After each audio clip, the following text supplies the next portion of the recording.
Allow me to recognize Dr. Carla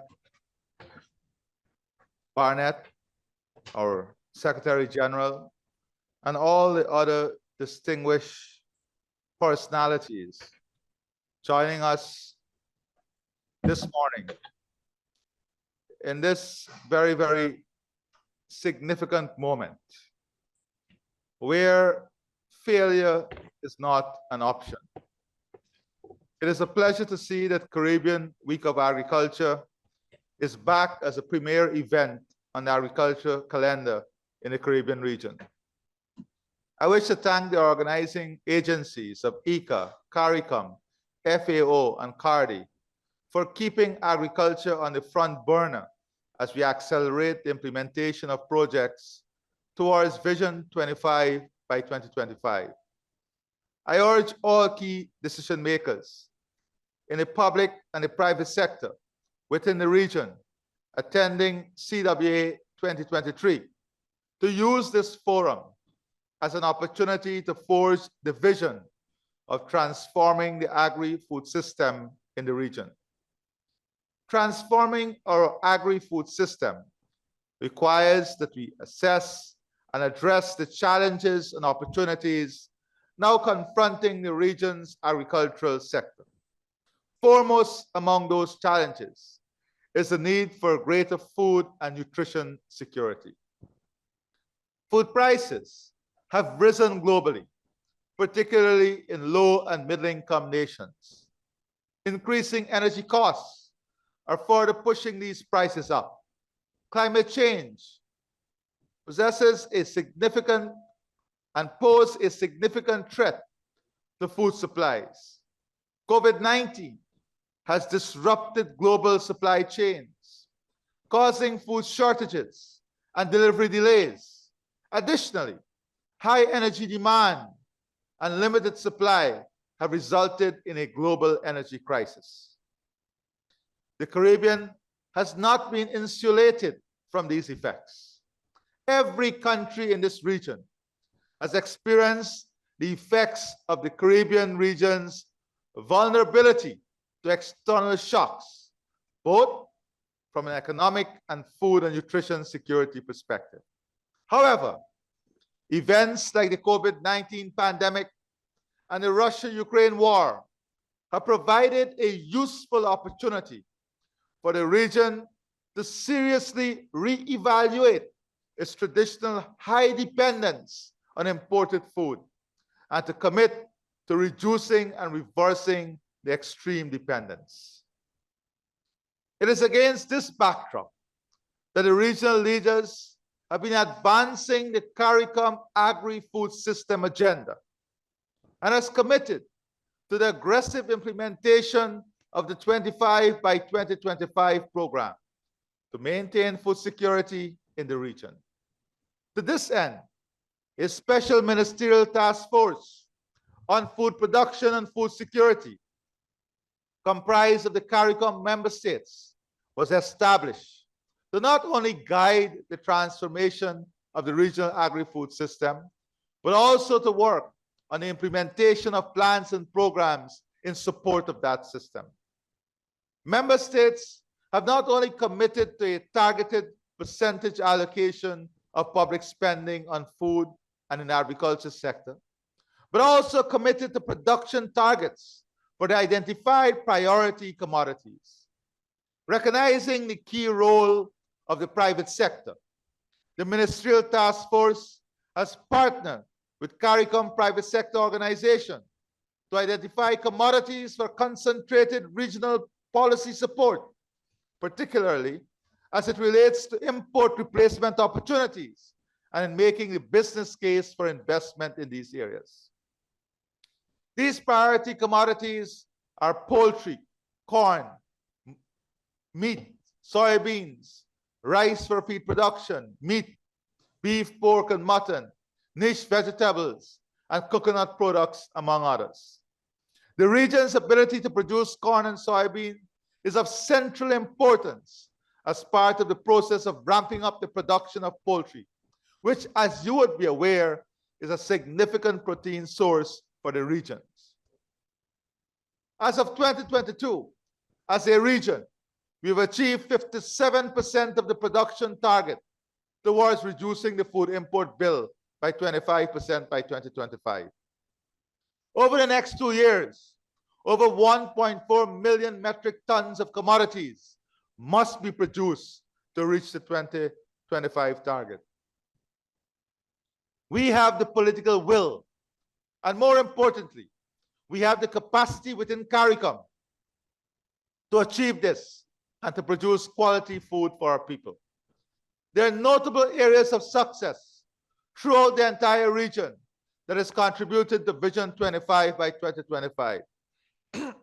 These include the announcement of $100 million support to the region from the government of the United States of America, which includes support for the region's food security efforts, launch of a spice development program in Jamaica, development of a national shade house project initiative in Trinidad and Tobago, an increase of 5% in local agricultural production, along with a major domestic food security program in St. Lucia, an increase of over 5% in small ruminant production in Dominica, expansion of acres of agricultural land lease program, and the launch of a new $7.5 million tissue lab facility in Barbados, adoption of a suite of sanitary and phytosanitary legislation in Barbados, and the private sector support for a major model cattle farm in Trinidad and Tobago. In addition to this, the government of Suriname has announced 75,000 hectares of land. They have made 75,000 hectares of land available for large-scale agricultural production, especially in grains. Guyana is the CARICOM lead on agriculture and food and nutrition security. Guyana has been providing leadership in driving the 25 by 2025 goal.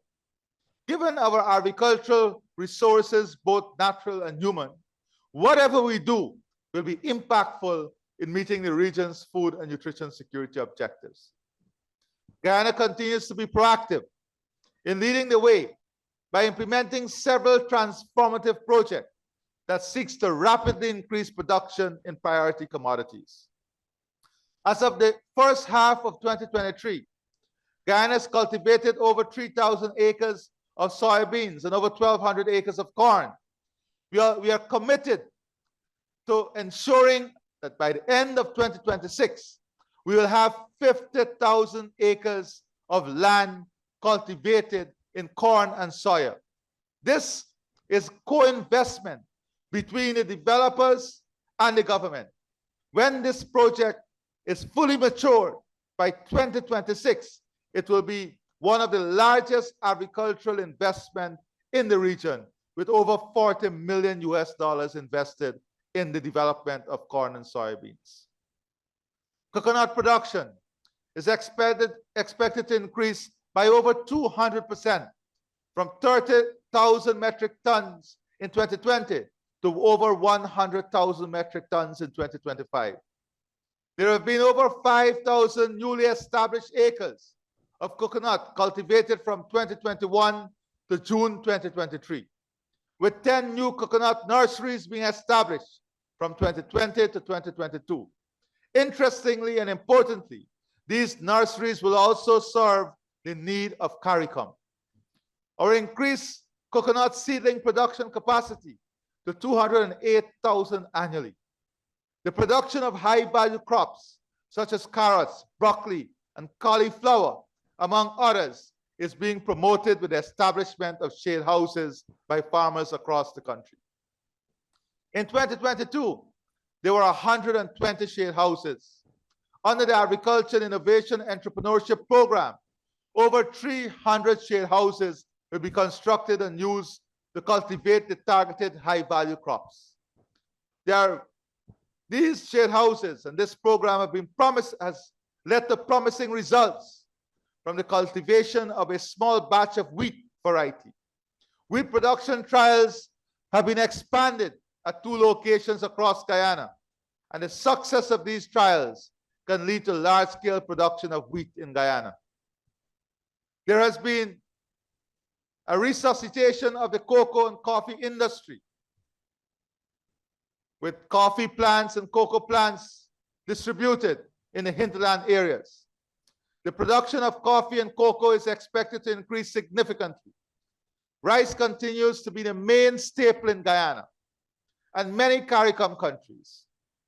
Increased productivity is being achieved through research and development into new strains. The introduction of the GRDB 16 variety in 2020 is one such example. Research as well is ongoing on a biofortified zinc rice variety.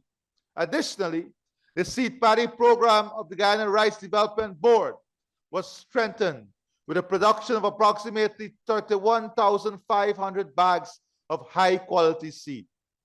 Rice production is expected to increase by 12% from about 560,000 metric tons in 2021 to more than 625 metric tons in 2023. In the livestock industry, meat production is expected to increase by 43% from more than 47,000 metric tons in 2020 to more than 67,000 metric tons in 2023, while it is projected to grow by 50% in 2025. Through collaboration with Barbados, Guyana aims to increase its mutton production with the Mahaica-Berbice administrative region poised to become the livestock capital of CARICOM. As part of this program, 1,000 black-belly sheep are being supplied by the government of Barbados, while 473 have been received thus far, and the third shipment is expected shortly.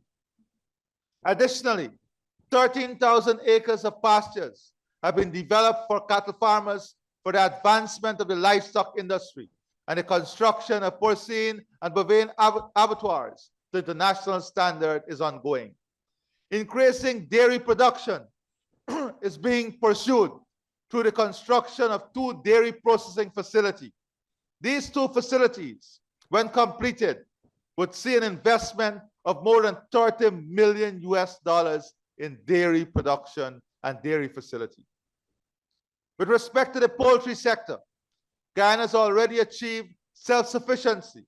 Notably, in 2023, budgetary allocations were made for the construction of a broiler breeding facility to enable Guyana to undertake the production of hatching eggs, thereby reducing dependence on importation for this critical input for the poultry sector.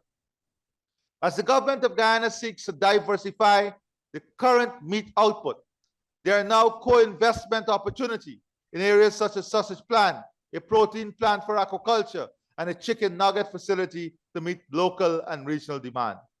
In addition to this, we have thus launched a new program that will see 2,000 acres of land dedicated to the production of black-eyed peas and red beans. This would be an investment of more than $5 million. Guyana continues to make major strides in the fisheries sector with the implementation of various initiatives aimed to expand productivity. Some more than $2 million have been invested in aquaculture development, with 83 ponds constructed and 37 farmers benefiting from pond rehabilitation and improvement of drainage and irrigation facilities. Brackish water shrimp production has increased by almost 500%. The production of prawns and the lucrative marine culture cage project are also expected to further boost the Guyana aquaculture sector. An amount of $173 million Guyana dollars was allocated in 2023 for the Skeldon Shrimp Project. And we are also launching a major marine cage project in our vast waterways. The aquaculture industry will be significantly expanded, with another 50 cages being facilitated from China. The Caribbean Week of Agriculture is therefore an important forum for us to review not only our success, but to look towards the future. We are committed to lead, and lead as a good example. As a region, much more needs to be done. But we are committed to doing this. We are committed to ensuring that Vision 25 by 2025 is fully realized. Vision 25 by 2025 represents a tipping point for the Caribbean. Failure must not be contemplated. We must persevere. Paralysis of action will be fatal. There is much more work to be done. I urge our agricultural experts to formulate implementable actions on issues such as resilient food production system, trade solutions, online platforms, facilitating financial flows, blockchain application, transportation solutions, new agribusiness opportunity, youth and women involvement, marketplace and product development, secure innovative funding, agri-food investment opportunity. These are some of the things that you must contemplate during the course of this week. I take this opportunity to remind all that Agri-Investment Forum and Expo 2023 will be held in Guyana from October the 20th to the 22nd under the theme Accelerating Investment in Vision 2025 by 2025. Following on the heels of two previous investment forums, the inaugural regional event that was held in May of 2022, followed by the second, which was held in Trinidad and Tobago in August of that very year. This third Agri-Investment Forum and Expo is aimed at attracting the investment in the key areas of agriculture and food production. As we commence Caribbean Week of Agriculture 2023, let us hold fast to the vision of the 25 by 2025 program and all that it promises. Let us refocus our efforts. Let us recommit to collaborating even stronger in the process. And may CWA 2023 deliver with resounding success its goals of presenting to stakeholders new and emerging opportunities in the region. I thank you and God bless you.